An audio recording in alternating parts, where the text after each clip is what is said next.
The Constitution of India, Preamble. We, the people of India, having solemnly resolved to constitute India into a sovereign, socialist, secular, democratic republic and to secure to all its citizens justice, social, economic and political, liberty of thought, expression, belief, faith and worship, equality of status and of opportunity, and to promote among them all fraternity, assuring the dignity of the individual and the unity and integrity of the nation. In our Constituent Assembly, this 26th day of November 1949, do hereby adopt, enact and give to ourselves this Constitution.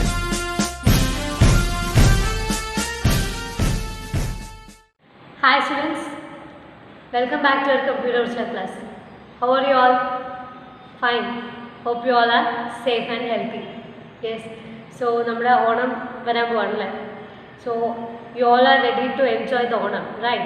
So നമുക്ക് next year സ്കൂളിൽ എല്ലാവരും ഒരുമിച്ച് enjoy ചെയ്യാം, right? So happy Onam to all of you. Yes, enjoy well. Yes, at the same time, see the situation is going worse, so make sure that you are following a healthy diet. Very careful about your health, right? So this is our second session, right? And I hope you all understood the previous session well, right? So now we can just recall the topics we have discussed on the previous class, right? First is data. What is data? Yes, data are simple facts or figures which doesn't give you any meaning, right? Then information. Yes, a meaningful data we can call it as information, like some names or numbers. It's a data, and if we convert it into a table format, we will get a meaningful idea, right? So that will be information. So simple ആയിട്ട് വരുന്ന കുറച്ച് നമ്പേഴ്സും പേരും ആയിരിക്കും data. അതിനെ നമ്മളൊരു table ഫോമാറ്റിൽ മാറ്റുമ്പോൾ അത് information ആയി. Yes, then data processing. So converting a data to a information, right? The process of converting a data to a information is called data processing. ഒരു ഡാറ്റനെ ഇൻഫോർമേഷൻ ആയിട്ട് നമ്മൾ മാറ്റുന്ന പ്രോസസ്സിനാണ് ഡാറ്റ പ്രോസസ്സിംഗ് എന്ന് പറയുക. And it has 6 stages. So what are the stages? Capturing data, input data, process, storage, then output, distribution, right? So today we are going to see 2 new topics, right? So first topic is functional units of a computer. So children, we all know that computers are different types. Yes, each computer is different in its type, cost, size, shape, right? But the basic operation is same for all the computers, right? All computers basic function same ആയിരിക്കും. So what are the functions? See, the common function is first is it receives the data from the user, right? Then it processes the data, then it stores and it gives you the output. So these are the basic 4 functions, and these are all same for all the computers, right? All computers ee oru 4 functions same ആയിരിക്കും, right? And this model is proposed by a scientist called John von Neumann. He is a mathematician as well as he is a computer scientist. So in this topic we are going to see what are these units and how it works, right? So let's start the topic. So children, do you remember the stages of data processing? What is capturing data? Right, data capturing from the user, collecting data from the user, right? That is what capturing data. See children, you know what is source document? Yes, നമ്മൾ data capture ചെയ്ത് കഴിഞ്ഞാൽ അതിനെ ഒരു proper ഓർഡറിലും ഫോമാറ്റിലും record ചെയ്യും. Okay, the relevant data that is to be recorded in a proper order and format, and that is called source document. Functional units of computers, right? So there are 4 main functions: input unit, CPU, storage unit and output unit. So this each unit has its own task to perform, right? So let's see the diagram. See this diagram. See, in the diagram itself we can understand what is the process here. So first the data and instructions are entered into the input unit, right? Then from the input unit it passes to the CPU, central processing unit, and from CPU it goes to storage unit, and at last it comes to output unit, and from the output unit it delivers to the user as result, right? So let's see the units one by one. Okay, first input unit. So children, input unit means data collecting from the user. Yes, so through ഏതിലൂടെ ആയിരിക്കും നമ്മൾ data collect ചെയ്യുന്നത്? Input devices, right? So collecting data from the user through the input devices is what? Input unit, right? So what are the input devices? Keyboard, mouse, scanner, etc. Right? So the function of input unit is collecting data from the user through the input devices. So what is this data? See, data can be of any form. Either form of data. It can be image, it can be text, it can be audio, video, etc. Right? So in the input unit, the data is collecting from the user through the input devices. Right? So there are three major functions of input unit. Yes, the first function is, as I told you, it collects or it accepts the instructions or data from the user. And the second is, it converts the data to a machine readable format. You all know that computer doesn't understand a human language. Like human language computer no manasilavilla. So we have to convert it into machine readable format. So adha input unit. So input unit converts the human language to the machine readable format, right? And the third function is, it passes this data to the computer for processing. That is next step in that coded cheda instructions or data passing. Okay, so what are the three functions?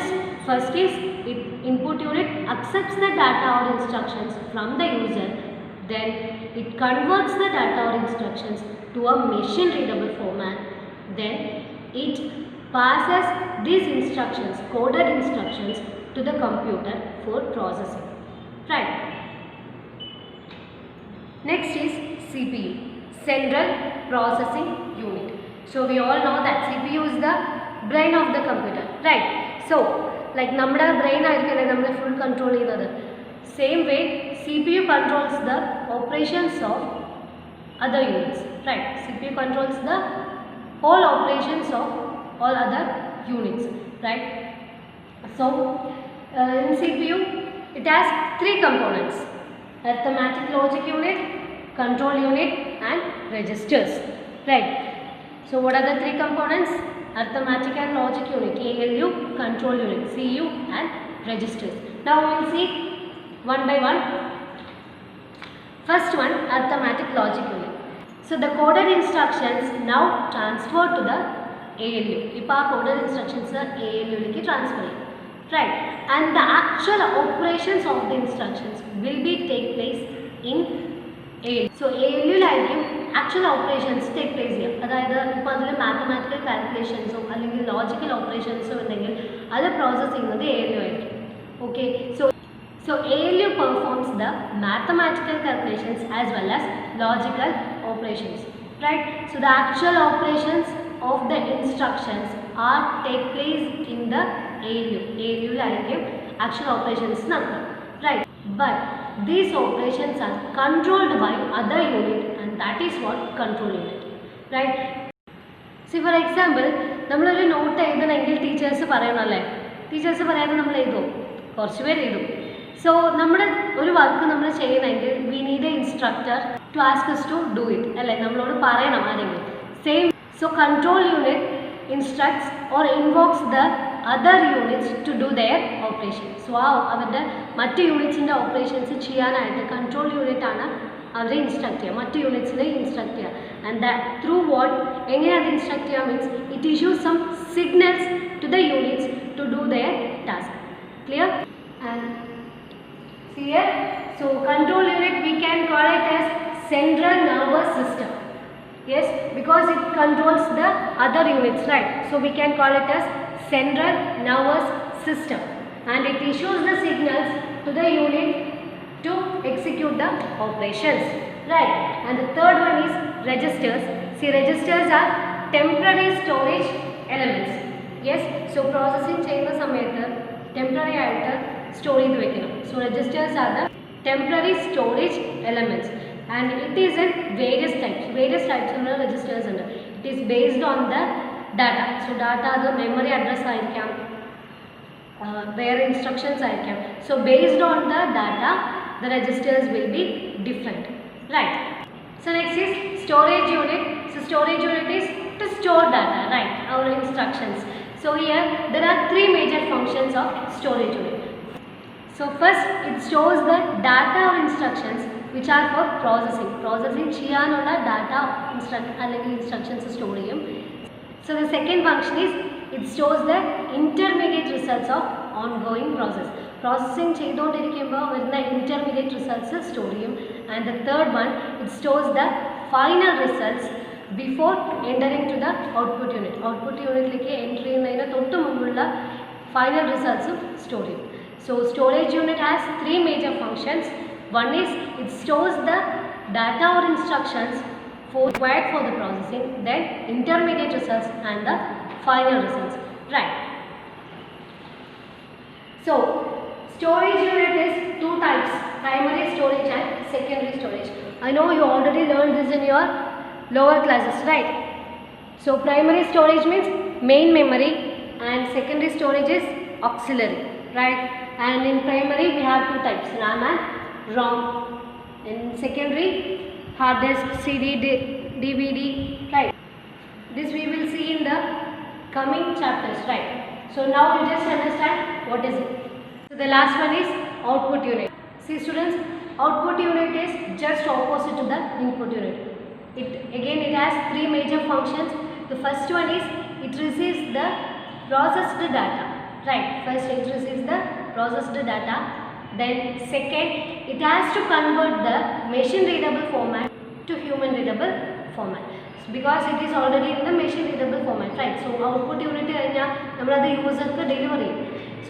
So in this point it has to convert the machine readable format to the human readable format, and third one, it delivers the final instructions or data to the user through the output devices. So what are the output devices?